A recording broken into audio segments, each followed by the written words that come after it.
Good morning. इस video में हम लोग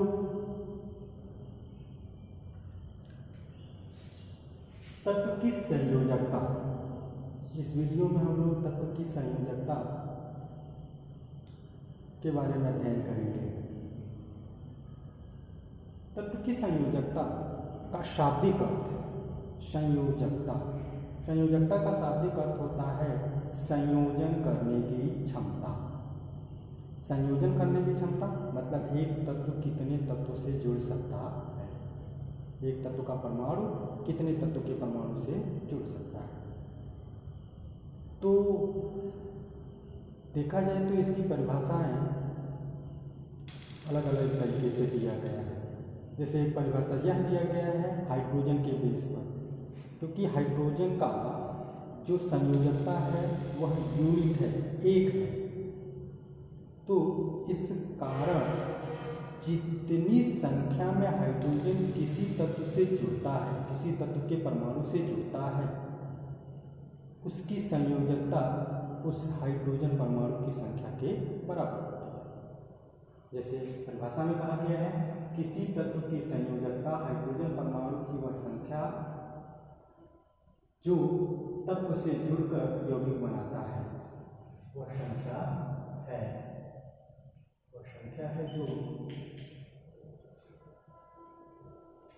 जो तत्व से जुड़कर यौगिक बनाता है।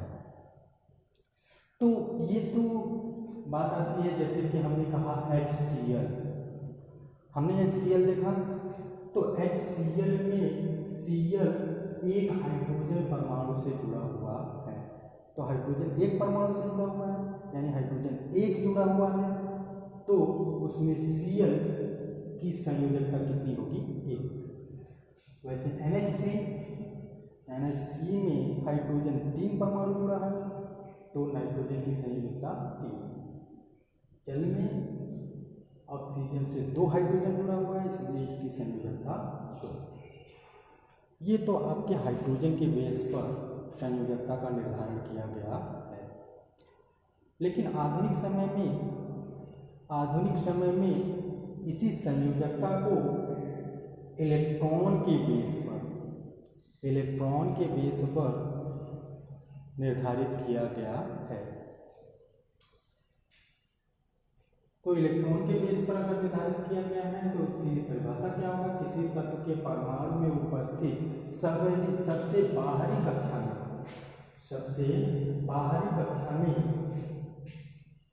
सबसे बाहरी इलेक्ट्रॉन कक्षा को संयोजी कक्षा, ये है मतलब किसी तत्व के परमाणु में उपस्थित सबसे बाहरी इलेक्ट्रॉन कक्षा को संयोजी कक्षा, उसमें उपस्थित इलेक्ट्रॉन को संयोजी इलेक्ट्रॉन तथा संयोजी इलेक्ट्रॉन की संख्या को उसकी संयोजकता कहते हैं। आधुनिक में ये इलेक्ट्रॉन के बेस पर संयोजकता का निर्धारण किया गया है। अगर हम लोग किसी परमाणु की बात करेंगे तो निश्चित है कि जब भी कोई परमाणु किसी से संयोग करेगा तो उसका बाहरी कक्षा ही संयोग करता है। जब बाहरी कक्षा संयोग करेगा तो उसी को तो हम संयोजी कोष कहेंगे, और उस अब कोष संयोजित नहीं होता है बल्कि उसमें उपस्थित इलेक्ट्रॉन ही संयोग करते हैं, तो इलेक्ट्रॉन संयोजी इलेक्ट्रॉन कहलाएंगे। अब संयोजी इलेक्ट्रॉन कितने हैं, जितने होंगे उतने परमाणुओं से वो संयोग करेगा या उतने तत्वों के परमाणु इलेक्ट्रॉनों से वो संयोग करेगा, अर्थात उसकी संख्या आपकी क्या कहलाएगी? संयोजकता कहलाएगी। और ये दिया है कि किसी तत्व की संयोजकता का निर्धारण अष्टक नियम से किया जाता है। एक अष्टक नियम है। अष्टक नियम क्या है? किसी तत्व के परमाणु के बाहरी कोश में 8 इलेक्ट्रॉन पूर्ण हो जाते हैं तो वह अभिक्रिया करना बंद कर देता है। यदि 8 इलेक्ट्रॉन पूर्ण नहीं होते हैं तो 8 इलेक्ट्रॉन पूर्ण करने तक वह अभिक्रिया करता रहता है। तो ये अष्टक नियम है। अब यदि अष्टक नियम के आधार पर हम इनकी संयोजकता की बात करें तो कह रहा है कि यदि तत्व के परमाणु 1 2 3 4 इलेक्ट्रॉन हो तो 4 इलेक्ट्रॉन हो तो अगर 4 इलेक्ट्रॉन हो तो संयोजकता भी क्रमशः 1 2 3 4 होती है, उनकी संयोजकता भी क्रमशः 1 2 3 4 होती है। लेकिन कह रहा है कि यदि 5 6 और 7 इलेक्ट्रॉन हो तो यदि 5 6 7 इलेक्ट्रॉन होते हैं तो उनकी संयोजकता 8 में से घटाकर प्राप्त किया जाता है।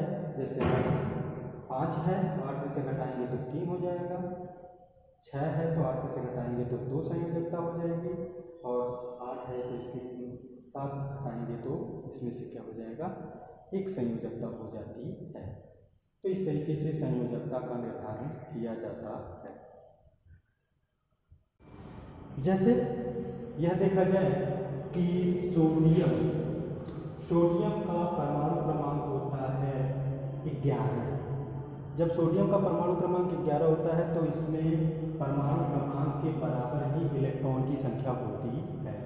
तो जब इलेक्ट्रॉन की संख्या भी तुम्हारी 11 होती है तो इसका जब हम इलेक्ट्रॉनिक विन्यास करते हैं तो इनकी कक्षा में इलेक्ट्रॉनों की संख्या होती है 2 8 और 1, यानी लास्ट जो बाहरी वाला कक्षा है उसमें इलेक्ट्रॉन की संख्या 1 है। तो अभी अष्टक नियम से हम लोगों ने देखा था कि अगर बाहरी कक्षा में 1 इलेक्ट्रॉन होते हैं तो उनकी संयोजकता कितनी होती है, 1। तो इसकी संयोजकता तुम्हारी कितनी हो गई, 1। दूसरा है ऑक्सीजन। ऑक्सीजन जो होता है उसका परमाणु क्रमांक होता है 8।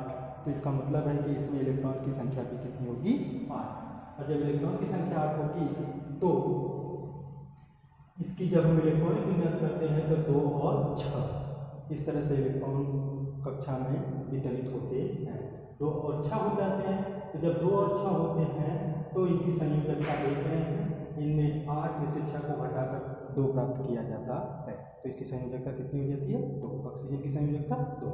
उसी तरीका से हम नाइट्रोजन की बात करें तो नाइट्रोजन में 7 इलेक्ट्रॉन होते हैं क्योंकि परमाणु क्रमांक इसका 7 होता है। तो 7 से अगर हम इलेक्ट्रॉनिक विन्यास करते हैं तो 2 5 मिलता है, अर्थात बाहरी कोश में इसके 5 इलेक्ट्रॉन होते हैं। और जब 5 इलेक्ट्रॉन होंगे तो उनकी संयोजकता भी 8 में से 5 घटाकर प्राप्त की जाती है, अर्थात इसकी संयोजकता 3 होती है। जैसा कि हम लोगों ने हाइड्रोजन के संबंध में देखा था, हाइड्रोजन से भी हम लोगों ने देखा था, तो हम लोगों को वही नाइट्रोजन की संयोजकता 3 मिली थी, ऑक्सीजन की संयोजकता 2 मिली थी, और एक क्लोरीन की थी, उसकी संयोजकता आपको 1 मिली थी। तो इसी तरीके से ये हम लोग निर्धारित करते हैं। अब आता है परिवर्तित संयोजकता। परिवर्तित संयोजकता क्या होता है कि कुछ तत्व एक से अधिक संयोजकता प्रदर्शित करते हैं तो उसे परिवर्तित संयोजकता कहते हैं। ठीक है। अब इसमें ये भी है कि सामान्यतः कम संख्या में संयोजकता होने पर उसे अस शब्द से डिनोटेट किया जाता है, यानी प्रदर्शित किया जाता है। और यदि अधिक संख्या में संयोजकता प्रदर्शित करता है तो उसे एक शब्द से प्रदर्शित करते हैं। जैसे कि अगर हम लोग देखें तो आयरन कभी +2 देता है, यानी इसकी संयोजकता 2 होती है, और कभी 3 देता है, इसकी संयोजकता कभी 3 होती है। +3 देता है तो 3 संयोजकता होती है।